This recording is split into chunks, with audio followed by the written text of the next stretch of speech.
നിയോഗം വെച്ചത്. അതിൻ്റെ ഫലമായിട്ട് 5-ാം മാസത്തെ സ്കാനിങ്ങിൽ ഫൈബ്രോയിഡ് കാണാനില്ല എന്നാണ് ഡോക്ടർ പറഞ്ഞത്. അങ്ങനെയൊരു സൗഖ്യമാണ് എനിക്ക് മാതാവ് തന്നത്. പിന്നെ 7-ാം മാസത്തിൽ ഞാൻ റെഗുലർ ചെക്കപ്പിന് പോയതായിരുന്നു. അന്ന് ഡോക്ടർ നോക്കിയിട്ട് പറഞ്ഞു, കുട്ടിക്ക് ഹാർട്ട് റേറ്റ് തീരെ കുറവാണ്, മാത്രമല്ല കുട്ടിയുടെ അനക്കം കിട്ടുന്നില്ല, നിങ്ങൾ എത്രയും പെട്ടെന്ന് എമർജൻസി ആയിട്ട് സ്കാൻ ചെയ്യാൻ പറഞ്ഞിരുന്നു. അപ്പോൾ ഞാൻ മാതാവിൻ്റെ ഇവിടുന്ന് കിട്ടിയ കാശ് രൂപം ഞാൻ മുറുകെ പിടിച്ചു. പ്രാർത്ഥിച്ചുകൊണ്ട് തന്നെ ഞാൻ സ്കാൻ സെൻറ്ററിലേക്ക് കയറി.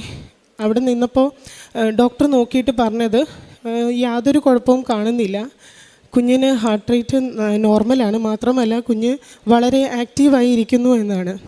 അതിനുശേഷം ഒക്ടോബർ 13-ാം തീയതി 2022 എനിക്ക് ആരോഗ്യമുള്ളൊരു ആൺകുഞ്ഞിനെ തന്നെൻ്റെ അമ്മ മാതാവ് അനുഗ്രഹിച്ചു.